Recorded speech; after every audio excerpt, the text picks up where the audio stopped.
ഇപ്പോൾ തക്കാളിക്കൊക്കെ നല്ല വില കമ്മിയല്ലേ. ഈ നല്ല തക്കാളി കിട്ടാനും ഉണ്ട്. അപ്പോൾ ഈ സമയത്ത് നമ്മൾ കുറച്ച് തക്കാളി വാങ്ങിയിട്ട് വെയിലത്ത് വെച്ച് ഉണക്കിയിട്ട് അച്ചാറുണ്ടാക്കുക. നല്ല സൂപ്പർ ടേസ്റ്റാണ് ഈ അച്ചാറിന്. അതുമാത്രമല്ല, അത് ഒരുപാട് കാലം കേടുവരാതിരിക്കുകയും ചെയ്യും. പിന്നെ ഇത് ഉണ്ടാക്കുക എന്ന് പറയുമ്പോൾ അടുപ്പത്ത് വെച്ച് വേവിക്കേണ്ട ആവശ്യമേ വരുന്നില്ല. അതുകൊണ്ട് നമുക്ക് വലിയ ബുദ്ധിമുട്ടൊന്നും ഇല്ലാതെ ഈ അച്ചാർ ഉണ്ടാക്കിയെടുക്കാൻ പറ്റും. അപ്പോൾ അത് എങ്ങനെയാണ് ഉണ്ടാക്കണമെന്ന് നോക്കാം.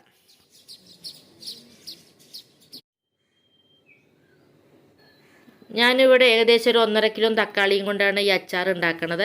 അത് കഴുകി വൃത്തിയാക്കി എടുത്തു. അതിനുശേഷം ഒരു നല്ലൊരു തുണി കൊണ്ട് തുടച്ചിട്ട് ഒട്ടും വെള്ളത്തിൻ്റെ അംശം ഇല്ലാതെ എടുത്തിട്ടുണ്ട്. അതിനുശേഷം ഇത് ചെറിയ കഷ്ണങ്ങളാക്കിയിട്ട് മുറിച്ചു. പിന്നെ ഇതിലേക്ക് 1 ടീസ്പൂൺ മഞ്ഞൾപ്പൊടി ഇടുന്നുണ്ട്. മഞ്ഞൾപ്പൊടി ഇട്ട ശേഷം ഇതിലേക്ക് ആവശ്യമായ അളവിൽ ഉപ്പും കൂടി ചേർക്കുന്നുണ്ട്. അതിനുശേഷം ഇത് നന്നായിട്ടൊന്ന് മിക്സ് ചെയ്തു. ഉപ്പും മഞ്ഞളും എല്ലാം കൂടെ നന്നായിട്ട് മിക്സ് ചെയ്തെടുത്തു. അതിനുശേഷം ഇത് അടച്ചു വെക്കാം. എന്നിട്ട് ഇത് ഇന്നത്തെ കഴിഞ്ഞ് ഇന്നും നാളെയും കഴിഞ്ഞ് മറ്റന്നാൾ രാവിലെ വരെ ഇത് അങ്ങനെ അടച്ചു വെക്കണം.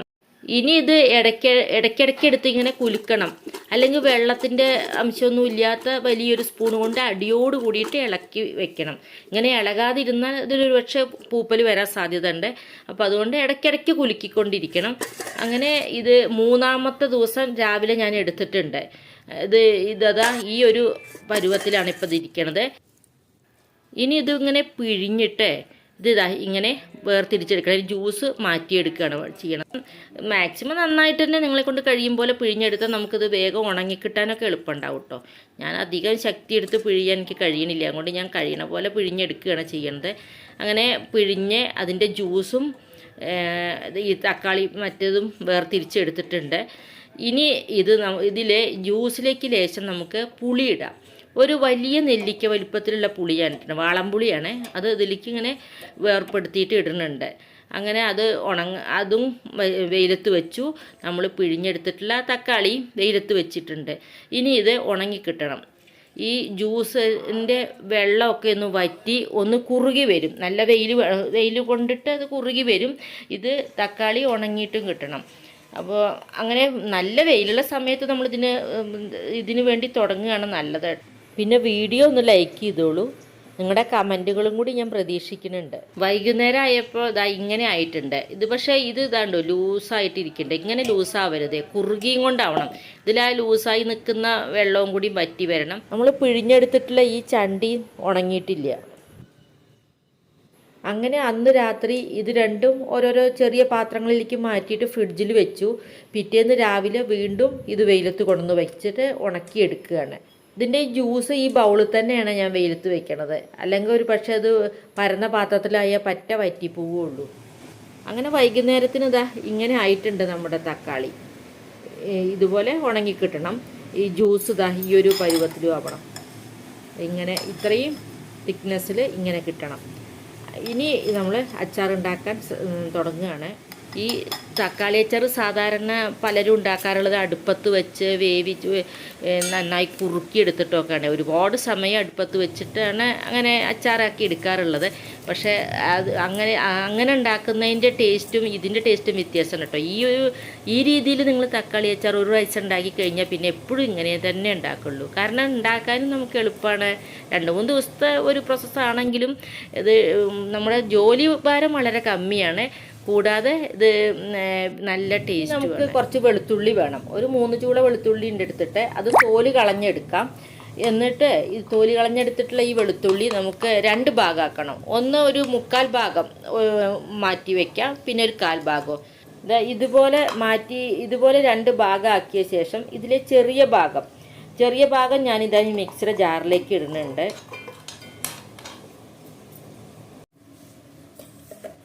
ഇനി നമുക്ക് ഈ വെളുത്തുള്ളിയുടെ കൂടെ മിക്സിയുടെ ജാറിലേക്ക് നമ്മൾ പിഴിഞ്ഞ് ഉണക്കിയെടുത്ത തക്കാളിയുടെ ജ്യൂസും എല്ലാം ചേർക്കാം. ഒപ്പം ഇതിനാവശ്യമായിട്ടുള്ള എരിവിന് മുളക് പൊടി ചേർക്കാം. ഇത് കാശ്മീരി ചില്ലിയാണ്. അപ്പോൾ കുറച്ച് അധികം ഞാൻ ചേർക്കുന്നുണ്ട്.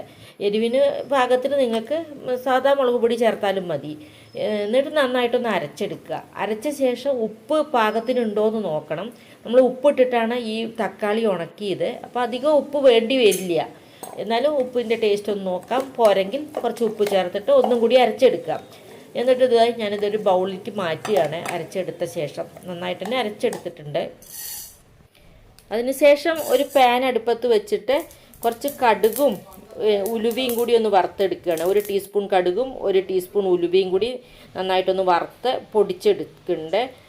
എന്നിട്ട് ഈ നമ്മൾ അരച്ച് വെച്ചിട്ടുള്ള ഈ തക്കാളിക്കൂട്ടിലേക്ക് അത് ചേർക്കുക. പൊടിച്ച പൊടിയും കൂടിയും ചേർത്തിട്ട് നന്നായിട്ടൊന്ന് മിക്സ് ചെയ്യുന്നുണ്ട്. അതിനുശേഷം വീണ്ടും പാൻ അടുപ്പത്ത് വെച്ച് അതിലേക്ക് കുറച്ച് നല്ലെണ്ണ ഒഴിക്കാം. എന്നിട്ട് കടുക് പൊട്ടിക്കണം. കടുക് പൊട്ടി വന്ന ശേഷം നമ്മൾ ആദ്യം മാറ്റി വെച്ച വെളുത്തുള്ളി ഇതിലേക്ക് ഇടാം.